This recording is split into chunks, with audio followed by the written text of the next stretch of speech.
Do you want to stay more focused on the right goals in your life, or even just figure out what the right goals are for you? Do you want clarity? Do you want better work-life balance? Well, you're in the right place. Welcome to Success Through Failure. Welcome to the Success Through Failure podcast, the show that reveals failure as your path to success. You'll listen to intriguing interviews with some of the most successful people on the planet and learn how their failures became a launchpad for success and how yours can too. Here's your host, former Division I All-American wrestler, former Division I head coach, speaker, and personal coach, Jim Harshaw. Welcome to another episode of Success Through Failure. This is your host, Jim Harshaw, and today I bring you Ben Newman. Do you get motivation, clarity, or inspiration from the Success Through Failure podcast? Then don't be so selfish. Share the motivation with your friends. Go to jimharshawjr.com/share, and there you'll find a simple page with just 3 buttons. One to share the podcast on Twitter, one for Facebook, and one for LinkedIn. Click any of the buttons and you'll have the option to either share the pre-written tweet or message or rewrite your own. That's it. Super simple. It'll just take a few seconds. Unless you're selfish and you want to keep all of this awesome inspiration to yourself, go ahead and let your friends in on the secret. They'll thank you. And if nothing else, you'll have something cool to talk about the next time you get together. Just go to jimharshawjr.com/share.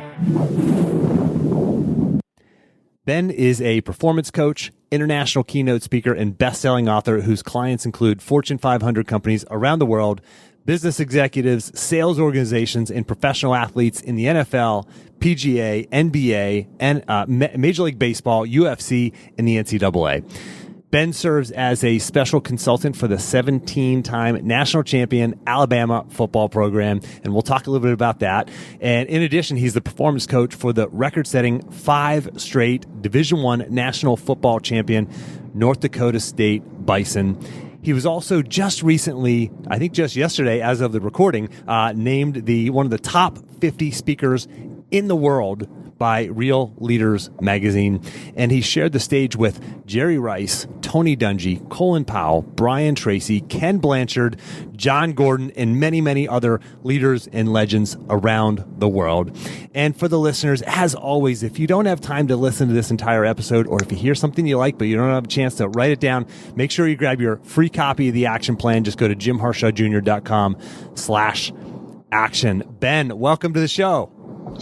Jim, thank you so much for having me, and I couldn't be any more excited to be with you and with your listeners. You know, success through failure is the way I've lived my life, so pretty fired up to have this opportunity to chat with you. Yeah, man. Well, I mean, you've had so much success, and for you to pull back the curtain on failure and struggle, even for yourself and even some of the elite performers that you work with, is going to be just, I think, enlightening for us all.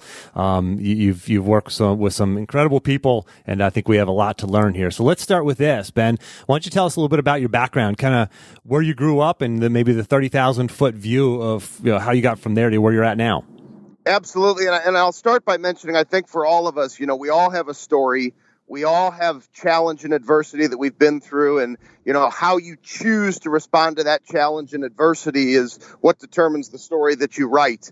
And so it's always, people will mention those bios and all the success stories. But it's one of the things I love about your podcast and your belief system is that it really is that failure that drives our success. And for me, it wasn't necessarily failure. It was pain that I had to endure very early as a child, having to grow up very fast, that really molded my mindset. My parents were divorced at 6 months old. I'm a St. Louis born kid, still live here today. And parents divorced at 6 months old, never knew my parents together. By 5 years old, my mother had been diagnosed with a rare muscle disease called amyloidosis. And for those of you that don't know what amyloidosis is, each and every single one of you in your muscles, you have amyloids. If you have an excess of amyloids, you'd have amyloidosis. And at the time of her diagnosis, 2 hospitals in the United States treating the disease, Mayo Clinic in Minnesota and the Boston Medical Center. And my mother chose Boston. And she went to Boston, and she found out there that she was only the second woman under 40 years old they'd ever seen or heard of having the disease. They gave my mother 2 to 4 years to live. And, Jim, it's one of those moments like when you face that adversity, how do you respond? Right. And my mother's response in that moment was going to determine how my brother and I would show up for adversity and challenge for the rest of our lives. So I think for everybody, as I'm sharing the details of this story, there's individuals who are watching how you respond, and you were probably watching somebody else's reaction when you've been through challenge and adversity. And my mother took out this old blue Mead notebook, and it turned into a journal. And my mother would write, beat the statistics, beat the odds, live with the disease that is chronic and fatal, believe in yourself, combat anything, purpose in life. She would continue to lead my brother and I. And when we had 24-hour nursing care in the house, she came to the dinner table with an IV stand to ask me how my day was at school. And Wow. Even though my mother passed 11 days before my 8th birthday and took the pen that she was writing with in that journal and passed it on to herself and my older brother, my mother taught me how to fight. She taught me about passion. She taught me about conviction. And she taught me what it means to truly live and to give your best. And so I had to learn early that you've got to rise up. She taught me that mental fight, not the type of fight that Jim would bring to me if we got on the wrestling mat.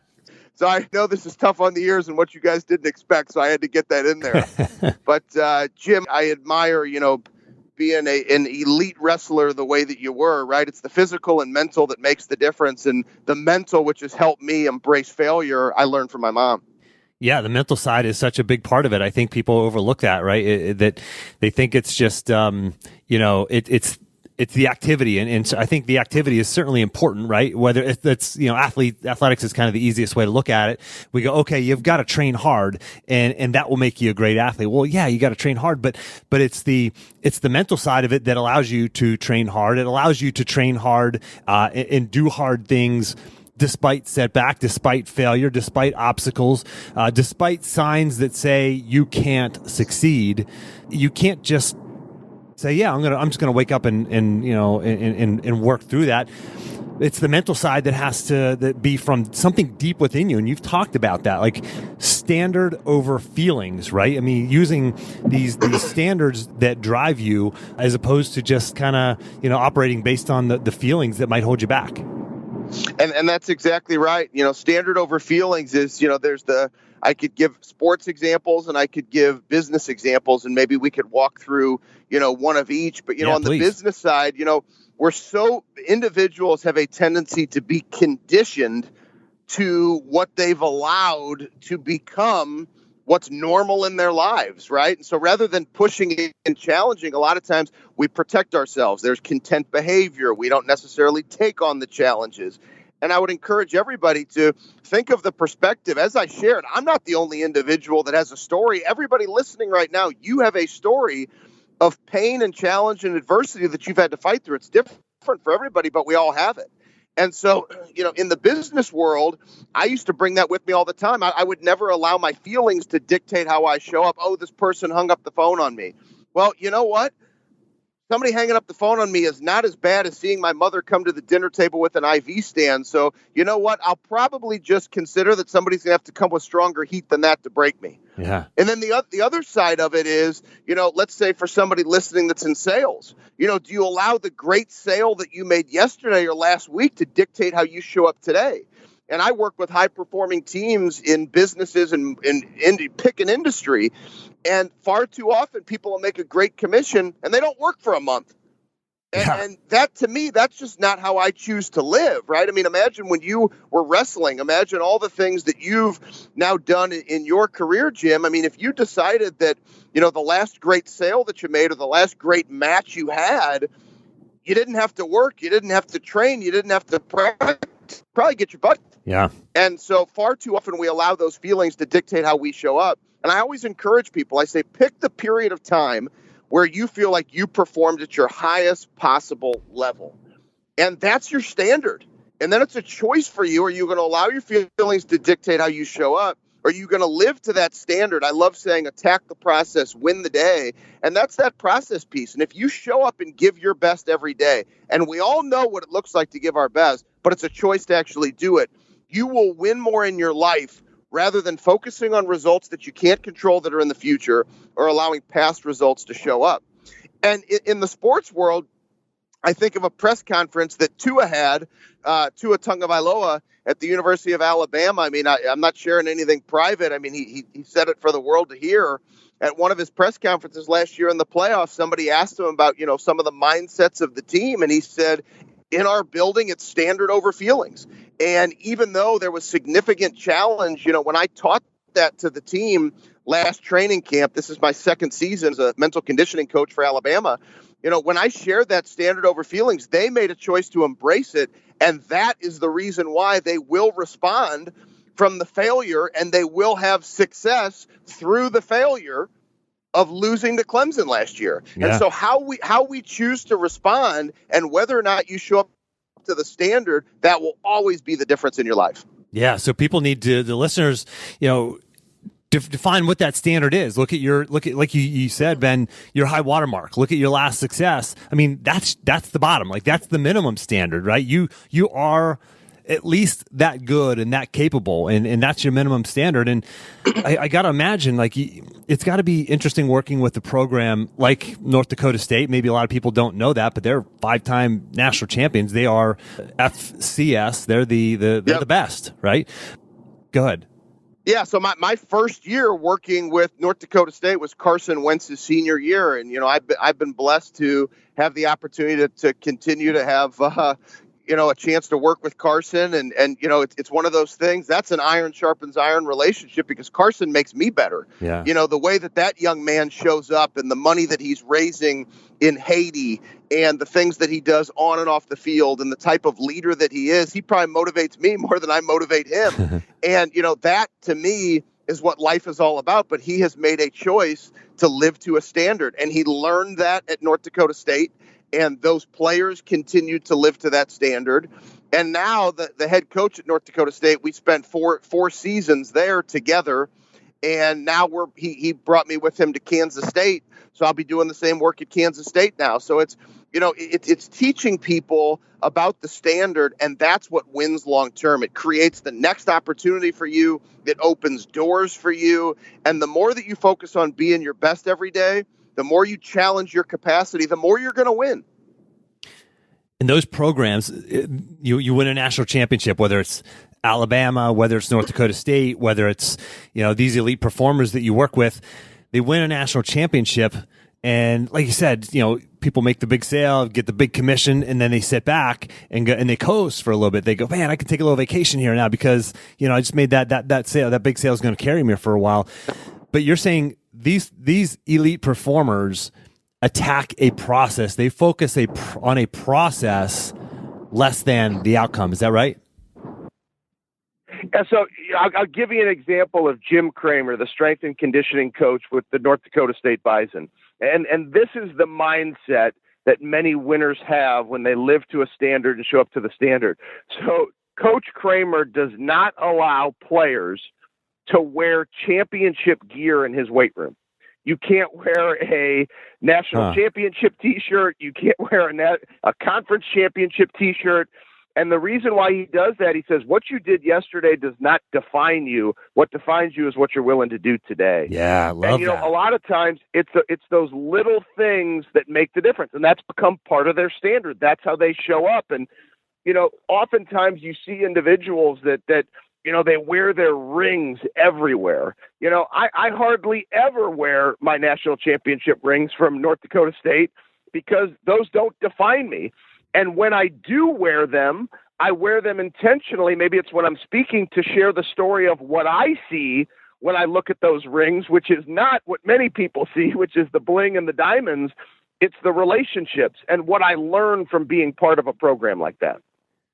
Yeah, and so let's flip that over. Does it go the same with failure? Okay, so I can't wear a championship T-shirt. Can't wear a conference championship T-shirt in the weight room because that, I'm not, what happened yesterday, that championship last season doesn't define me.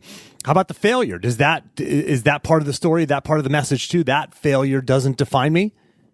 Yeah, so this story will blow you away. You're gonna be happy that you directed us to this question. So many people think, being at North Dakota State, you won all these national championships working there and, partying on the field and all this stuff and holding up the trophies and all those and everything that you see on ESPN. And the reality is, and this is pretty wild, in my 4 years at North Dakota State, I would typically be on the sidelines with the team for about 8 or 9 games a year. The team lost one game in the 4 years that I worked there when I was present for the game. One game. Wow. And one game that they lost was my proudest moment as part of that program. And we were playing in the semifinals against James Madison. We were coming off of winning that 5th straight national championship, which was a record. And once again, at that point, I'd never been with the team in which they'd lost, never been in the locker room live in a game in which they'd lost, and I had no idea what to expect. And so here we are, the run of the 5 straight titles, which is a NCAA record at any level of college football, is broken, right? There is no 6. And you lose on national television. We lose on ESPN. We go into the locker room, and Coach Kleiman, one of the greatest acts of leadership I've ever seen, he looks around the locker room. There's 110 men that are devastated. And he looks and he pauses. And he says, "You are never defined by a moment. You are always defined by your entire body of work. And this is one of the greatest bodies of work in the history of college football." And then he paused and he said, just to break things up, he said, "And did you really think this was never going to end?" And we all just kind of smiled, even though some of us had tears in our eyes. And, it was one of those moments where you realized, that was the proudest I'd ever been to be part of that program, to see that in the greatest adversity, the greatest failure that I had experienced with that team, losing the championship, 5 straight titles, the dynasty is done. But because he handled it that way, those kids were hungry through the failure. They showed up and continued to dominate the standard. And my last 2 seasons with the team, after that loss, we won back-to-back national championships. And heading into this year, even though I'll do some behind-the-scenes work for the team, I won't be there in person because of going to Kansas State and the work at Alabama. They're preseason number 1 in the country, and Wow. they're picked to go do it again. But it's because they show up to the standard even when they face pain. Yeah. Yeah, it's interesting. I just had a conversation this morning with one of my coaching clients, and she had something really bad happen to her. And she talked about, she woke up and she followed through her habit, her standard. And she's like, "I wanted to just turn the alarm off and go to bed and not get out of bed all day." She's like, "But I got up and I worked out." Right? And it's that level of, and this individual happens to be a Marine. This individual happens to be University of Virginia, Darden, one of the top business schools in the world, Darden graduate from there. she has these high standards that she's carried through her life. And this is like one small piece of why she is who she is like something bad happens over the weekend and she wakes up and she executes on the standard. She has this standard. She lives by it.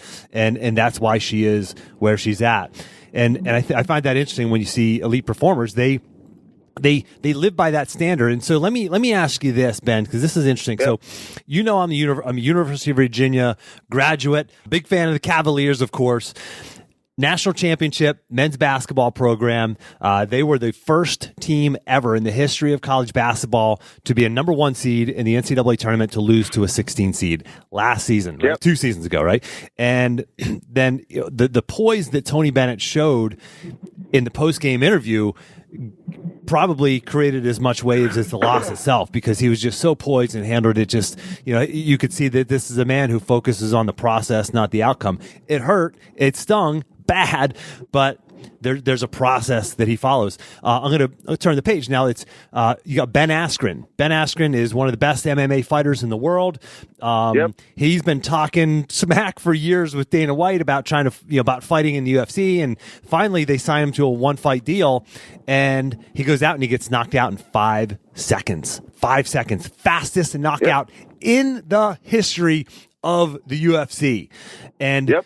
2 days. I watched it live. Yeah, you watched it, right? There wasn't much to watch. It was over before it's literally over before it started. Flying knee, Yep. Boom, over, done. Within the knee hit his face, and maybe 2 seconds into the fight, and it was called 5 seconds. It was over before it started.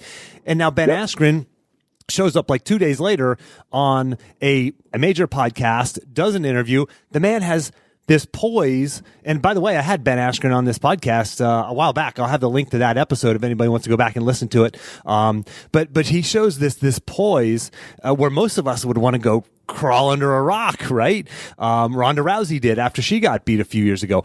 But Ben Askren just showed up and he was who he was, right?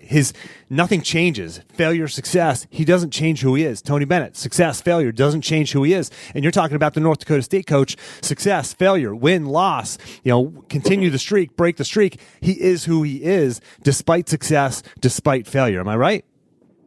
You're exactly right, and I'll share with you. So Tyron Woodley, who wrestled with Ben Askren at the University of Missouri. Tyron Woodley is one of my best friends in the whole world. I would do anything for Tyron, and so Tyron and I have been friends for years, and I've been able to watch him do incredible things and reach the top as the welter champion of the world and maintain that belt for 3 years. And I watched him at training camp spar with Ben Askren up in Milwaukee. Yeah. And, you could just see in Ben Askren's eyes the fire that he had. He wasn't even training for a fight. He was training one of his best friends for a fight. And just the fire and the intentionality in his eyes was something special. And you see that in high performers.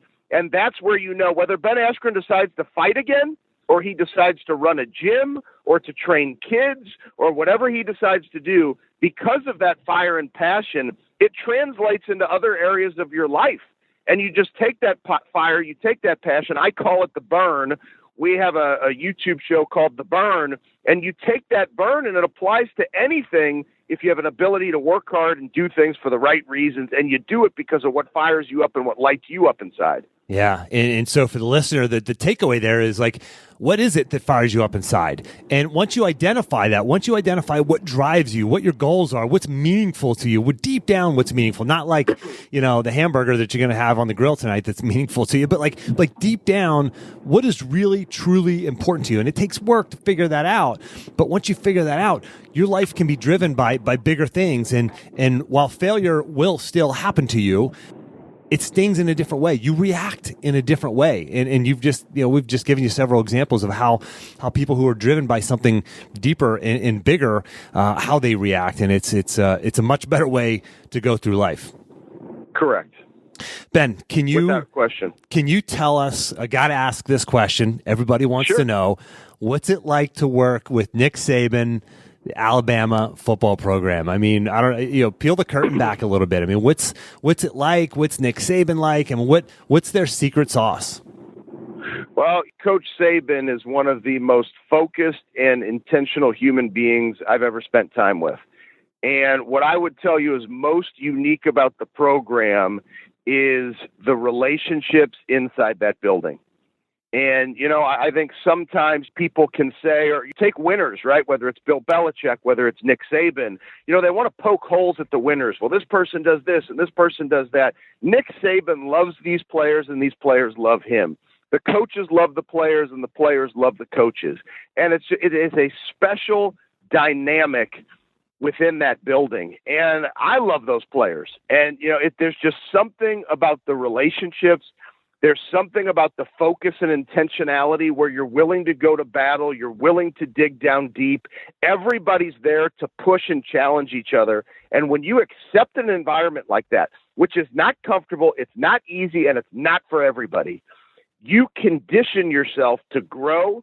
You condition yourself to fight through that. Maybe it's a temporary failure of a tough workout, and you push and you challenge, and you truly do it as a family with one heartbeat with your brothers. And that's what they have in Alabama, and that's what makes that place unbelievably special.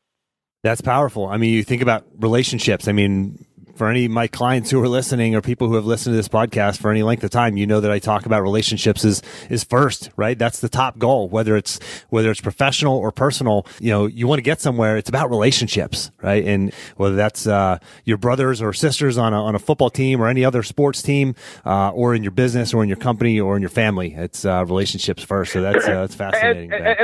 And let me give you an example, because I think what people want, right, when you ask me that question is, oh, come on, man, that's a canned answer. Yeah, give us something we never heard before. Yeah, right? Give me something I've never heard before. And I'm sorry, that's not how winning is done is not some secret sauce. It's not some magic pill. And here's a great example I can give you.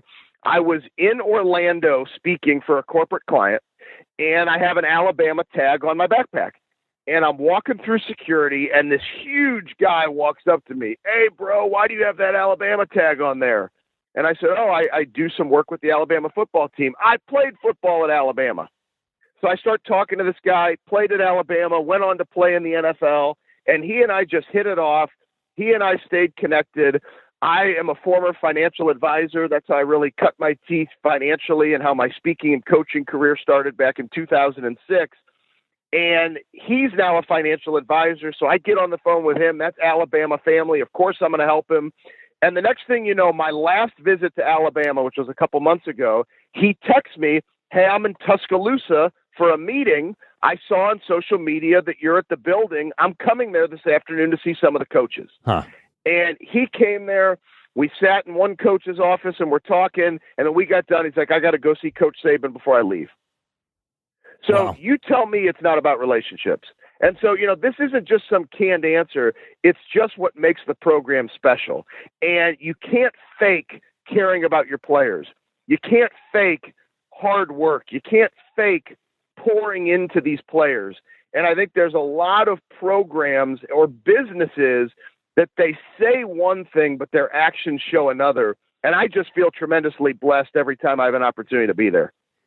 It's so interesting when we hear, we all want the secret, right? What's the secret to success? And that's like blog post articles and everything else. And it's like, there's no real secret. It's nothing that you haven't heard before. It's just the application, the fundamentals, right? One of my podcast guests talked a while back about fall in love with the fundamentals. When you do, that's when success happens. It's not sexy, right? But it's simple. It's not easy, but it's simple, and you've got to execute. And that's part of the mission of this podcast, is to remind you, the listener, you've got to execute on these things. You've got to execute on the basics, the fundamentals, the things that you already know that you have to do. Get up and do them every day. That's how success happens. So let me share something, Jim, because you and I have done this enough times to know that sometimes there's a listener who's saying, I don't work with national championship teams, or I've never played on a national championship team, or you know what, my business is just getting off to a great start, and maybe I haven't won awards in business, or they get disconnected from hearing this type of high performance. So I love that word, execution. So wherever you are right now on your journey, start there. And recognize that where you are right now is part of the amazing story that you're writing. So if you're struggling with your nutrition right now, let's give a basic example. If you're struggling with your nutrition, you're not, if you're eating 2 to 3 cheat meals a day because somebody else has this unbelievable diet where they have 1 cheat meal a week, the chances of you going from 2 to 3 cheat meals a day to 1 a week is just not happening. And I'm not trying to be a naysayer, but when I work with people in the corporate world as well as in sports, you have to build realistic habits and disciplines that challenge the heck out of you, but we have to start where you are. So if I were working with you on nutrition, I'd say, okay, if you're doing 3 cheat meals for the next 7 days, let's go down to 2 cheat meals a day. Let's see how that goes after 7 days. Let's go down to 1 cheat meal a day. And then after another 7 days, let's eliminate one of the days of cheat meals. And if we can get in a 2-month period of time or a 3-month period of time to you having that 1 cheat meal a week, you're going to be dropping weight, more confident, feeling great about yourself. But rather than saying, this isn't going to work for me, or doing it for 1 day and going, man, I was doing 2 to 3 cheat meals, I can't do 1, forget this. Don't worry about the results. Just worry about winning the game of your mind in all areas of your life by applying a little extra pressure, a little extra action, and building the disciplines for long-term change. Yeah, it's interesting. One of my podcast guests from way back, Jake Herbert, he was an Olympian wrestler, world silver medalist, and he actually said, think small about your goals. When you set goals, think small, right? And that's exactly what he's talking about. This is a guy who obviously thought big in terms of his goals, but it's these small things, right? Making these small adjustments and making, creating small wins that lead to the bigger wins. So that's a great process. Ben, I want to switch this over to you a little bit. Can you tell me, some habits, that set you apart, things that you've done over the years. Is there a habit that you feel has helped you succeed that kind of sets you apart from others? Anything that you've done in particular over the years that you feel has really helped you set you apart? Yeah, that's an easy answer for me, and I attribute so much of my ability to stay focused and disciplined to my morning routine. And so many individuals have heard this, and I'm going to tell you the same thing, because some of you just cringe like, oh my God, another guy talking to me about morning routine. Yeah, this one again, right? I'm not going to start waking up at the crazy early time that this guy wakes up.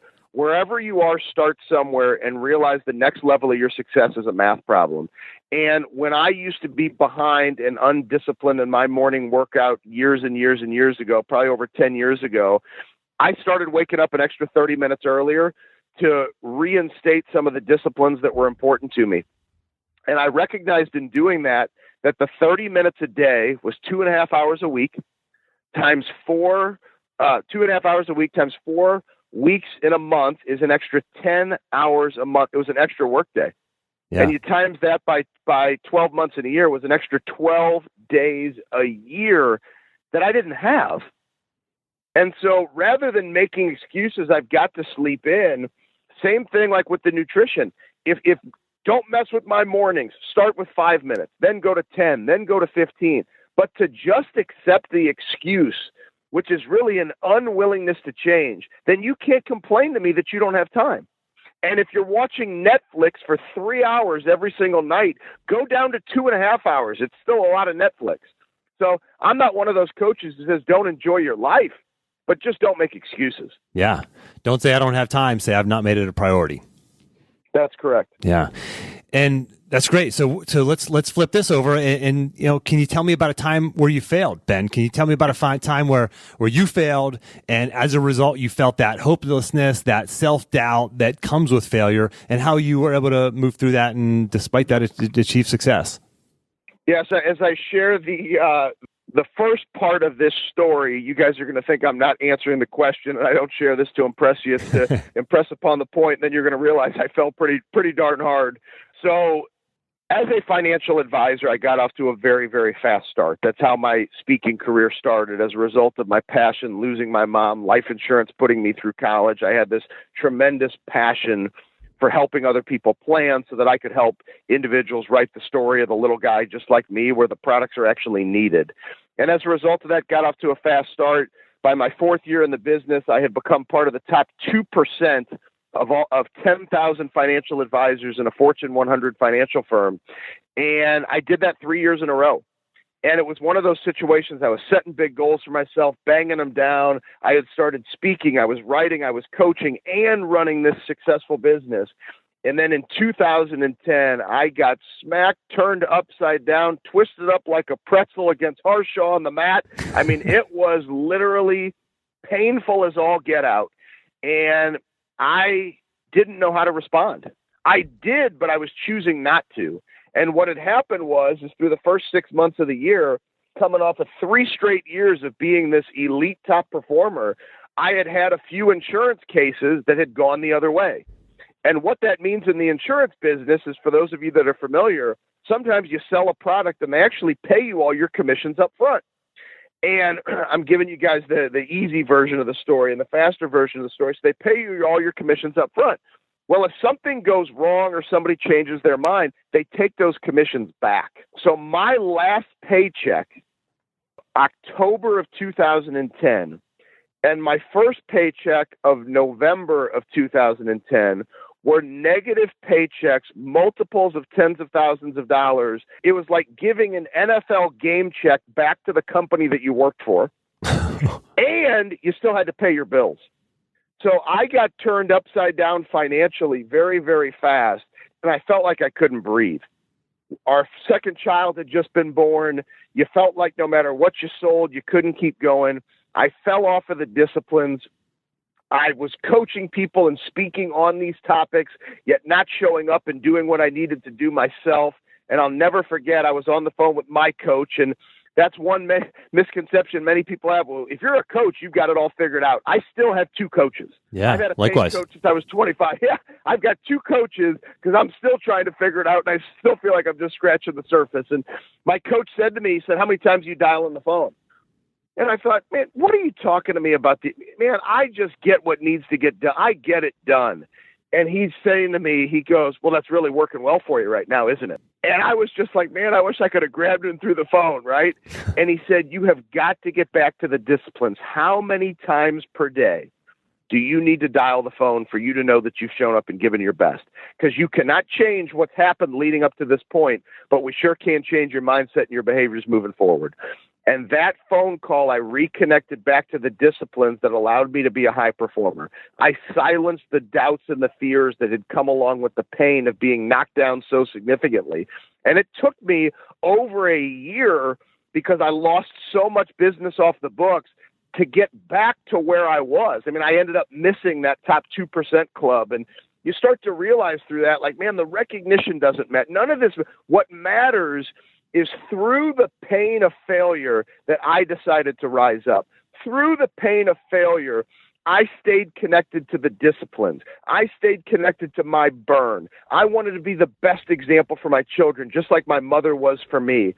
And the pain of going through that 2010 year, just like that pain of being in that North Dakota State locker room for the one loss I was there for, those are the moments in life when you realize what you're really made of. You realize how much fight you really have inside of you, and it's really where you build your character for the next fight that's coming.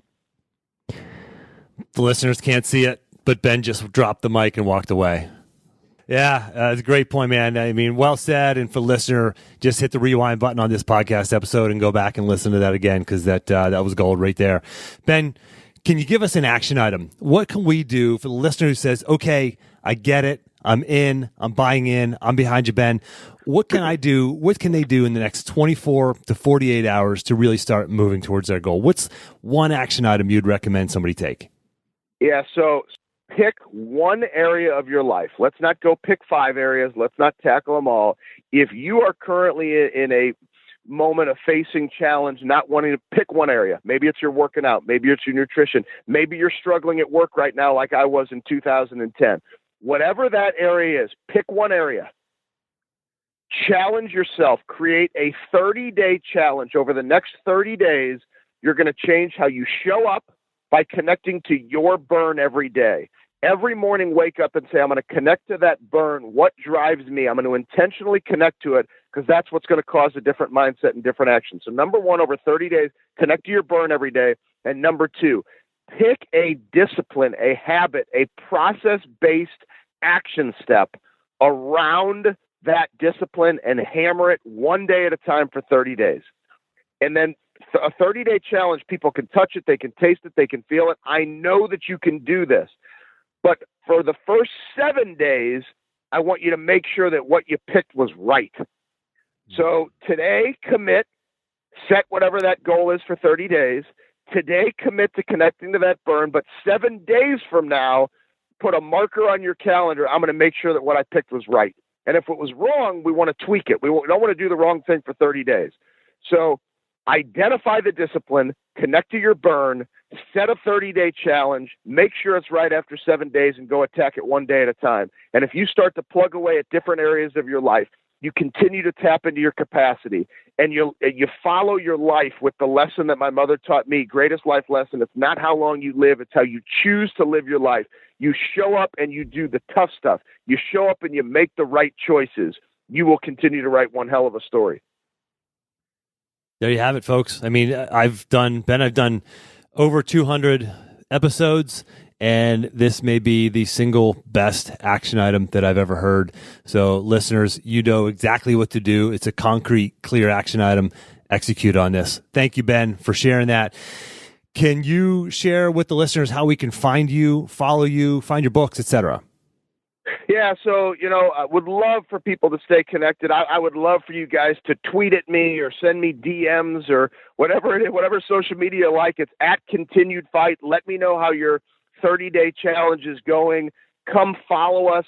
If you're interested in diving deeper, you can check out our Mental Toughness Academy at bennewman.net/join. There's Tyron Woodley videos and Jerry Rice and sports psychologist. And, if this is the type of work you like doing, I think you'll enjoy being a part of that academy.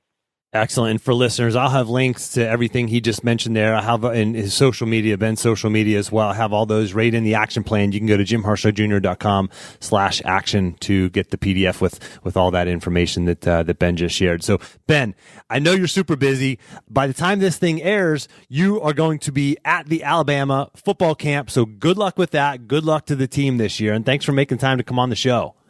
I appreciate it, Jim. Great to be with you and all your listeners, and keep attacking the process one day at a time as you experience your success through failure. Absolutely. And for the listeners, until next time, take the time to get clear on your goals and embrace failure as a stepping stone on your path to success. I hope you enjoyed this episode. If you got value out of this episode, I ask if you could do one of two things. Number one, most importantly, share it. Could you share it with one other person or on one social media platform? You can go to jimharshawjr.com/share, and there's a couple of buttons there. It makes it really easy to share it on social media. Or number two, you could leave me a rating and review on iTunes. This helps other people find the podcast. Thank you so much for listening.